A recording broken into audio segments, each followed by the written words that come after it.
성경 봉독하겠습니다. 하나님 말씀은 신약 성경 누가복음 15장 13절 말씀입니다. 그 후 며칠이 안 되어 둘째 아들이 재물을 다 모아 가지고 먼 나라에 가 거기서 허랑방탕하여 그 재산을 낭비하더니 다 없앤 후 그 나라에 크게 흉년이 들어 그가 비로소 궁핍한지라. 아멘. 하나님의 마음, 이 제목으로 이민재 담임 목사님께서 말씀 증거해 주시겠습니다. 하나님은 살아 계십니다. 하나님은 사랑이십니다. 언제나 우리와 함께 하시며 또 언제나 우리를 사랑하시는 그 하나님의 은혜가 이 시간 여러분과 함께 하시기를 주의 이름으로 축원합니다. 그리고 하나님 안에서 또 하나님이 주시는 은혜 안에서 하나님을 깊이 만나는 시간이 되시기를 주의 이름으로 축원합니다. 어느 집에 어린 아이가 있었습니다. 이 아이가 자기 아빠가 퇴근하는 시간에 맞추어서 아빠 방에 들어가서 기도를 시작합니다. 하나님, 우리 아빠가 돈을 많이 벌어서 자전거를 나에게 사게 해주세요. 그런데 이제 얼마나 크게 기도하는지 마루든 밖에 있던 엄마가 다 듣게 합니다. 하루 이틀 3일 계속 그렇게 기도하는데 너무 크게 하니까 아들이 목이 쉴 정도예요. 그래서 엄마가 자기 아이에게 얘기했습니다. 하나님은 그렇게 크게 안 해도 들을 수 있다. 그냥 목이 쉬도록 그렇게 하지 말고 그냥 내 마음으로 정성을 다해 기도해라. 그랬더니 그 아들이 하는 말이, 하나님은 들으시는데 아빠가 못 들어요. 여러분, 하나님은 우리가 어떠한 처지에서 어떠한 아픔을 안고 어떠한 고통을 안고 또 어떠한 좌절과 낙심 속에서 있는지를 낱낱이 아시고 우리의 기도를 거절하지 않으시며 우리의 기도를 들으시며 또 우리를 사랑하시며 우리를 회복시키시고 우리를 살리시는 능력과 은혜의 하나님이십니다. 우리가 사는 오늘의 삶이 사실 매우 힘들고 어려운 시대 속에 살아갑니다. 특별히 하나님과 함께 살지 않는 삶을 살다 보면 결국 인생은 많은 좌절과 아픔을 안게 되고 그래서 영혼이 병들고 마음이 죽어갑니다. 우리는 오늘 이 말씀 속에서 우리를 치유하시는 하나님을 만나고 그 하나님의 치유하고자 하시는 마음과 또 하나님께서 치유하시는 놀라운 능력을 여러분이 만나시고 여러분도 몸과 마음과 영혼이 치유되는 시간이 되시기를 주의 이름으로 축원합니다. 이 오늘 본문 말씀에 보면 둘째 아들이 아버지에게 엄청난 유산을 상속받아서 먼 나라로 떠납니다. 여기서 먼 나라란 지금처럼 갔다가 돌아올 수 있는 나라가 아니라 가면 돌아오지 않는 아주 먼 곳에 있는 먼 나라를 의미합니다. 그런데 왜 이 둘째 아들이 먼 나라로 떠나려고 하는 것일까요? 아버지로부터 엄청난 유산을 상속받았는데 왜 먼 나라에 가려고 하는 것일까요? 도대체 이 둘째 아들은 먼 나라를 선택한 이유가 무엇일까요? 도대체 그 먼 나라에 가서 둘째 아들은 무엇을 하고 싶은 것일까요? 여러분, 이 먼 나라는 사실 작은 나라가 아닙니다. 먼 나라의 시골로 떠나려고 가는 것이 아닙니다. 이 먼 나라는 번화한 도시입니다. 향락의 도시입니다. 돈이면 무엇이든지 파는 곳입니다. 사람도 팔고 여자도 팔고 향락도 파는 곳입니다. 또한 이 먼 나라는 아버지로부터 멀리 떨어져 있는 나라, 먼 나라에 가면 아버지가 없습니다. 이 먼 나라에 가면 자신의 아버지가 관여할 수 없습니다. 이 먼 나라는 자기의 아버지가 찾아올 수 없는 나라입니다. 이 먼 나라에 가서 자신은 방탕하게 살고 싶습니다. 물론 방탕이라는 이 용어는 아버지가 아들에게 사용하는 용어입니다. 아들의 사전에는 방탕이라는 단어가 없습니다. 아들의 사전에 이 방탕이라는 것은 자유와 또한 여유와 행복의 의미입니다. 아들이 가만히 생각을 해보니까 자기 아버지는 너무나 인생을 즐기지 못하는 불쌍한 분입니다. 자기 아버지는 너무나 인생에 여유를 갖지 못하는 못난 분입니다. 아버지는 너무나 행복을 모르는 아주 비참한 분입니다. 아들은 인생은 즐기는 것이라고 믿고 있습니다. 그래서 이런 자신의 삶을 즐기기 위해서 먼 나라로 가야 합니다. 물론 이 먼 나라는 단지 거리만 먼 곳에 있는 나라가 아닙니다. 아버지로부터 멀리 벗어날 수 있는 나라가 먼 나라입니다. 아버지의 관심으로부터 벗어나고 아버지의 통제로부터 벗어날 수 있는 나라가 바로 먼 나라입니다. 이 둘째 아들이 먼 나라로 가는데 아버지로부터 완전히 떠나고 싶은 곳이 먼 나라, 다시는 돌아오지 않을 나라가 먼 나라입니다. 둘째 아들은 이토록 이 먼 나라를 꿈꾸며 살아왔습니다. 그래서 아버지에게 분깃을 달라 자기의 유산 상속을 달라고 한 이유가 바로 이 먼 나라로 가고 싶었기 때문입니다. 이 먼 나라에 가서 투자를 하려고 하는 것이 아닙니다.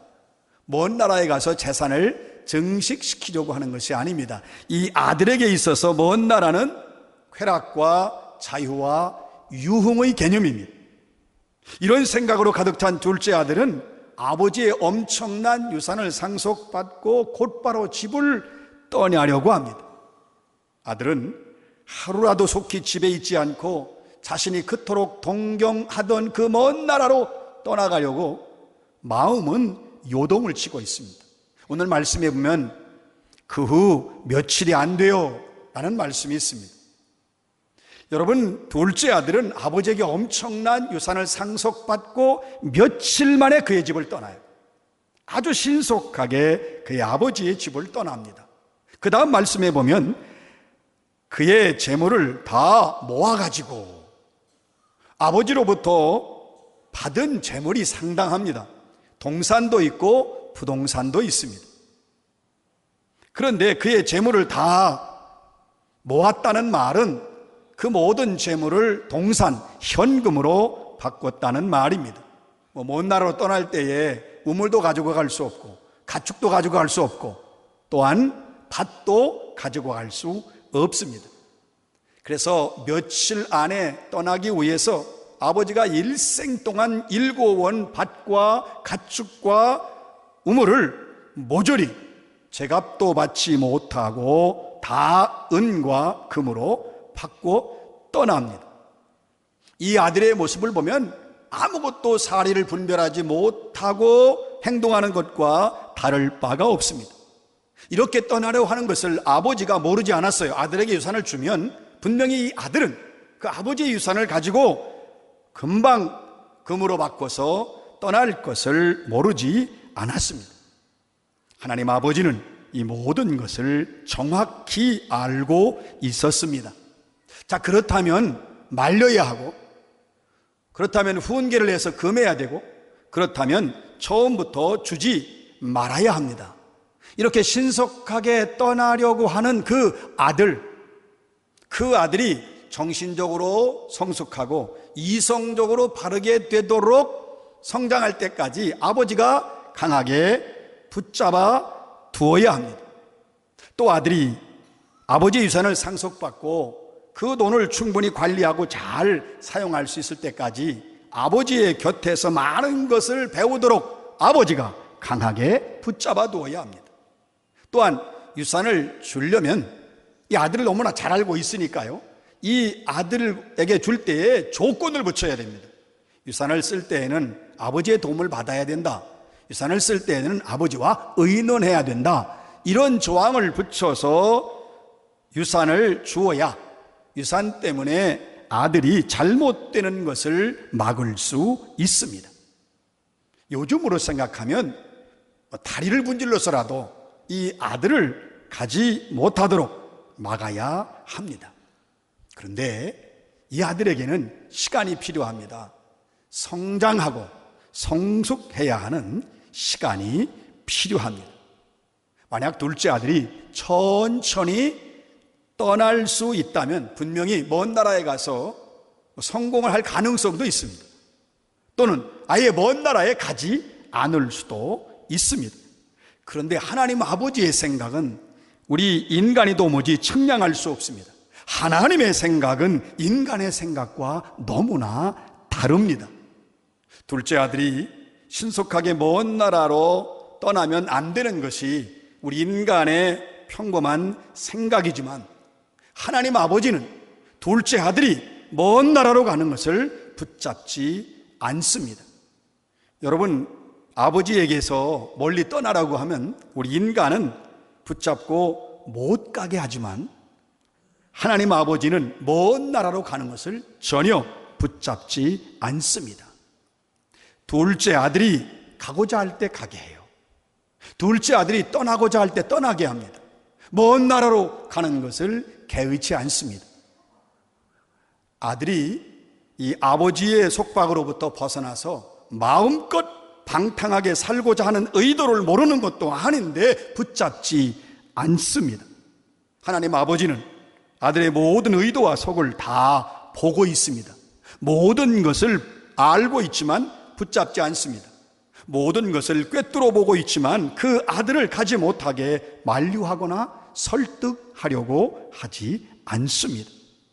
오히려 그 아들이 먼 나라로 떠나려고 모든 것을 준비할 때 못 본 채 합니다.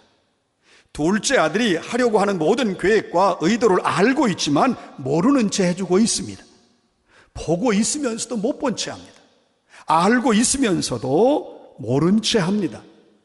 지금 둘째 아들은 먼 나라로 가기 위해서 천천히 준비하지 않고 매우 빠르게 준비하고 있습니다. 아들의 1차 목표는 유산을 상속받는 거였어요. 그 목적을 이루었습니다. 목표를. 그 다음에 목표는 하루라도 속히 아버지의 집을 떠나는 것입니다. 이러한 마음이 둘째 아들의 의중입니다. 그래서 그는 아버지의 유산을 상속받고 매우 빠르게 아버지의 모든 유산을 동산으로 바꿉니다. 가축과 우물과 밭을 헐값에 내다 팔아서 모든 것을 금과 은으로 바꿉니다. 주변 사람들에게 팔 때 제값을 못하지요. 빨리 팔아야 되고 그걸 돈으로 마련해서 떠나야 되니까 제값도 받지 못한 채 은금으로 바꿉니다. 또 아들은 이제 먼 나라로 떠나면 다시는 돌아올 계획이 없습니다. 그러니까 모든 것을 아낌없이 팝니다. 아버지는 그것을 일생 동안 애지중지하면서 그렇게 모아왔지만 이 둘째 아들은 아낌없이 신속하게 팔아서 다시는 돌아오지 않을 먼 나라로 떠나려고 모든 것을 처분합니다. 이 모습을 가만히 보면 마치 분노한 자가 자기 물건을 미워하듯이 내다버리는 것처럼 거침없이 내다가 팔아버립니다. 그는 며칠 안에 아버지의 집을 떠나려고 모든 것을 아낌없이 미친 듯이 시장에 내다 파는데 마치 싸구려로 대접받는 것이 지극히 당연하다는 듯이 모든 것을 가져다 팝니다. 여러분, 이것을 지켜보는 아버지의 마음은 어땠을까요? 둘째 아들은 이 산이 자기 겁니다. 그러니까 거침없이 내다가 팝니다. 목적은 하나예요.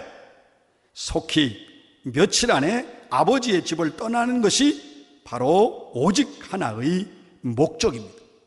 그런데 이렇게 아들이 떠나려고 할 때에 하나님 아버지는 오히려 둘째 아들을 모른 채 하면서 말리지 않고 도와주는 것과 같습니다. 모든 것을 헐값에 며칠 안에 파는 것을 다 알고 있으면서도 모른 채 하면서 아들이 손속히 떠나는 것을 도와주는 양상입니다.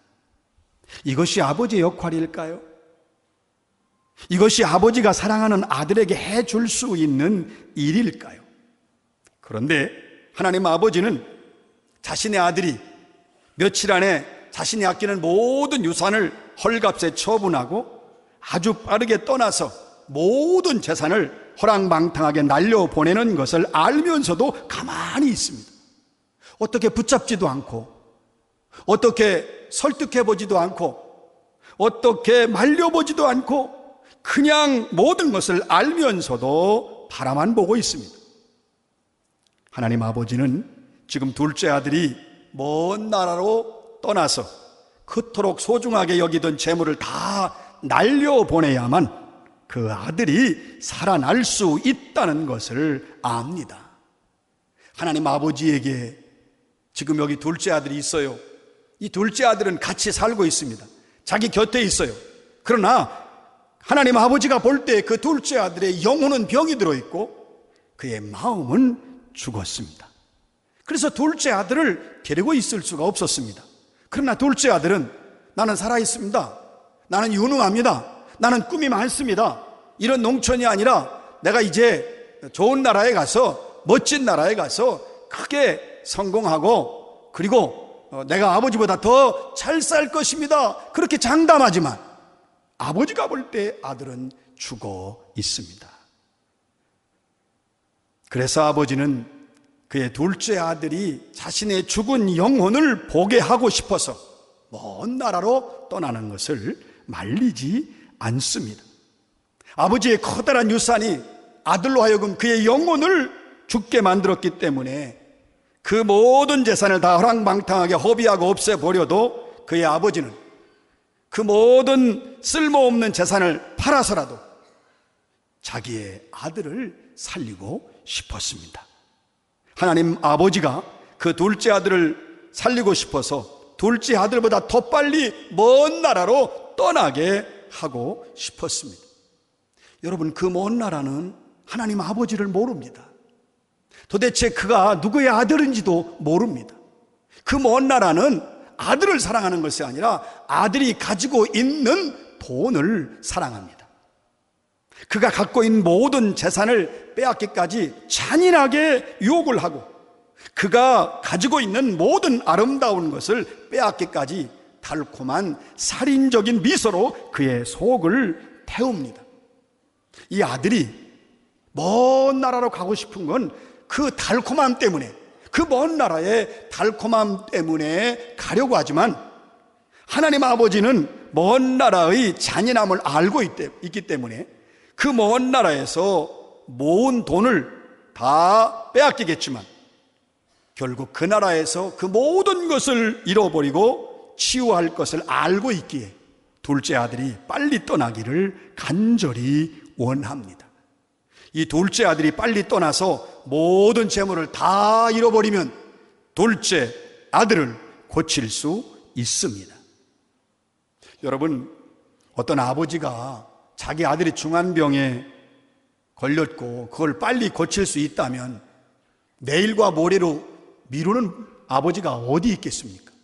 지금 이 하나님 아버지는 둘째 아들이 중환병이 들어서 집안에서 죽은 시체로 걸어다니는 거예요. 그러니까 죽은 시체로 살면서 자기가 중환병인 것을 모른다면 어떤 아버지가 빨리 치유하고 싶지 않겠습니까?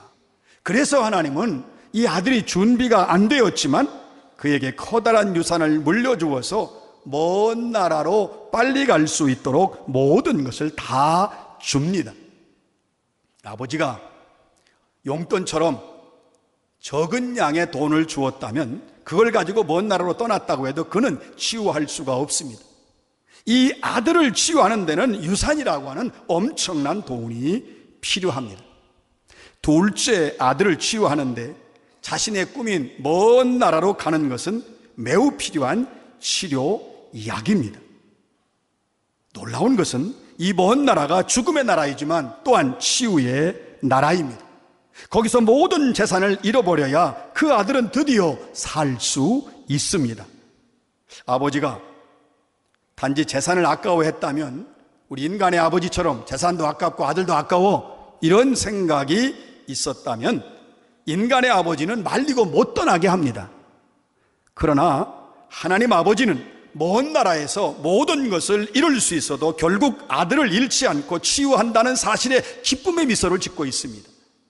하나님 아버지의 미소는 둘째 아들을 빨리 먼 나라로 보내는 치유의 미소입니다. 이 아버지만이 둘째 아들이 빨리 먼 나라로 보내고 싶어 합니다. 모든 것을 잃어버려도 그것을 아까워하기보다는 둘째 아들을 더 아까워하는 것이 바로 하나님 아버지의 마음입니다. 모든 것을 잃어버릴 먼 나라로 떠나겠다고 하면 누구든지 말리죠. 그런데 하나님 아버지는 모든 것을 잃어버릴 수 있는 그 먼 나라로 빨리 보내는 분이십니다. 만약에 하나님이 이 둘째 아들의 영혼과 삶보다 더 사랑하는 것이 있었다면 둘째 아들은 먼 나라로 출발하지 못했습니다. 하나님 아버지는 모든 것을 이뤄도 오직 둘째 아들을 치유하는 것만 간절히 원하고 있습니다. 이 둘째 아들을 치유할 수 있다면 모든 것을 다 팔고 없애서라도 고치고 싶어하는 것이 부모의 심정이요 바로 하나님 아버지의 마음입니다. 치유란 모든 것을 갖고 되지 않습니다. 먼 나라에서 모든 것이 없어지고 난 다음에 치유가 시작됩니다. 모든 것을 가지고는 치유가 되지 않습니다. 치유란 모든 것이 다 없어지고 새로운 출발을 할 수 있어야 치유가 됩니다. 그런데 하나님 아버지의 치유는 시간을 끌기보다는 신속하게 가까운 데서보다는 먼 곳에서 시작하십니다. 아버지 집에서 어리광을 피울 수 있는 곳에서는 치유할 수 없습니다. 먼 나라에서 아버지가 떨어진 곳에서 신속하게 치유는 이루어집니다. 여러분 보십시오. 오늘 말씀에 보면 탕자는 먼 나라에 속히 왔습니다. 그가 속히 온 것만큼 그가 믿고 있던 그의 유산도 속히 없어집니다. 그의 유산이 그의 힘이었습니다. 그의 유산이 사라지자 그는 갑자기 자기의 시간이 천천히 흐른다는 걸 깨닫습니다. 그와 같이 있던 돈이 없어지자 먼 나라의 환상이 무너지게 됩니다. 그러나 놀라운 것은 바로 그때 오늘 말씀에 보면 궁핍하게 되었을 때에 자신도 모르게 치유가 시작되고 있습니다. 그는 자신도 알지 못하게 하나님 아버지의 치유가 시작되었습니다. 즐기고 자기 허랑방탕하게 살 때에는 바쁘게 인생을 살았지만 이제 모든 것이 사라지고 시간이 천천히 흐르면서 자신의 꿈만 같았던 시간이 빠르게 지나갑니다. 둘째 아들이 먼 나라에서 모든 재산이 없어지고 비로소 하늘이 보이기 시작하고 비로소 자신의 모습이 보이기 시작합니다. 아버지 곁에서 풍족하게 살았을 때에는 자신이 누구인지 알지 못했습니다. 그러나 먼 나라에 빨리 와서 먼 나라에서 빠르게 모든 것을 잃어버리고 난 다음에는 자신이 누구인지를 깊이 생각하는 치유의 시간을 갖게 됩니다. 여러분, 모든 것을 끌어안고는 치유가 되지 않습니다. 모든 것을 잃어야 치유가 시작됩니다. 사랑하는 성도 여러분, 우리는 화려한 꿈과 그리고 멋진 인생의 계획이 다 있습니다. 우리 모두에게는 인생에서 소망을 가지고 있습니다. 그것이 우리를 활기차게 하고 그것이 우리의 삶을 한때는 풍요롭게 하기도 합니다. 그러나 중요한 것은 하나님이 없는 인생의 꿈과 하나님이 없는 모든 계획들은 마치 고장난 브레이크를 달고 가는 자동차와 같습니다. 여러분, 자동차가 잘 나갑니다. 아주 신나게 나가요. 그리고 또 거침없이 나갑니다. 근데 문제는 브레이크가 고장났기 때문에 멈출 수가 없습니다. 결국 마지막에 멈추는 것은 어디엔가 큰 충돌을 해야만 멈출 수 있고, 그렇게 멈추고 나면 차는 완전히 부서지고 그 안에 있는 사람도 생명이 위태로울 수도 있습니다. 여러분, 우리가 인생을 살다 보면 내가 원하는 대로 하나님 없이 살다가 우리가 마치 인생이 이렇게 물거품이 되고 아니면 망가진 것과 같은, 어쩌면 우리의 생각으로 내 인생은 왜 이런가, 왜 이렇게 엉망진창인가, 그런 경우와 같은 현실에 빠질 때가 있습니다. 그러나 너무나도 감사한 것은 우리가 인생이 물거품이 되고 엉망진창이 된다 할지라도 하나님 아버지는 우리를 버리지 않으십니다. 하나님의 곁을 신속하게 먼 나라로 떠났어요. 내가 하고 싶은 대로, 내가 가고 싶은 대로, 내가 살고 싶은 대로, 내 꿈을 위해서, 내 소망을 위해서. 그래서 가서 잃어버리고 나는 아무것도 할 수 없고, 그래서 모든 것이 나에게 떠났을 때에 하나님은 나를 책망하지 않으십니다. 하나님은 우리를 비웃지도 않으십니다. 하나님은 우리의 실체를 보게 하시고 치유하여 주십니다. 이런 우리를 향하여 하나님은 내가 너의 병든 영혼과 마음을 내가 살려주겠다, 내가 너의 인생을 새롭게 치유하겠다고 하시면서 자비로운 미소를 우리에게 보내주십니다. 사랑하는 성도 여러분, 우리의 마음과 생각과 삶의 중심에 하나님을 모시지 않게 되면 조만간 삶이 힘들어집니다. 그 힘들어지고 어렵게 된 그 삶에서 좌절하지 마십시오. 여러분, 절대로 낭망하지 마십시오. 삶을 포기하지 마십시오. 우리가 절망할 때, 우리가 낭망할 때 비로소 하나님은 우리를 향한 치유를 시작하십니다. 하나님의 영혼을 떠나 있으면 누구든지 병들어 있는 영혼입니다. 사람들은 하나님을 떠나 있어서 병들어 있는 자기 영혼을 볼 때가 많고, 또 하나님 없는 계획과 꿈을 펼치다가 그 자기의 모든 것을 잃어버린 삶만을 보게 되는데, 여러분, 병든 영혼을 보지 마십시오. 잃어버린 여러분의 삶을 보지 마십시오. 오직 우리를 살리시고 우리를 고치시고 치유하시는 하나님 아버지를 바라보시기 바랍니다. 우리를 싸매시고 우리를 치유하시고 우리를 살리시는 하나님, 지금도 하나님은 우리를 치유해 주시기를 원하십니다. 모든 것을 다 팔아서라도 우리를 치유해 주시기를 원하시는 그 하나님의 마음, 이제 우리가 그 하나님을 향하여 하나님을 바라보고 하나님께로 나오기만 하면 하나님은 우리의 병든 영혼과 우리의 죽은 마음을 치유하시고 회복시켜 주십니다. 우리를 싸매시고 우리를 치유하시고 살리시는 치유의 하나님께 감사와 영광과 찬양을 드릴 수 있는 여러분 모두가 되시기를 주의 이름으로 축원합니다.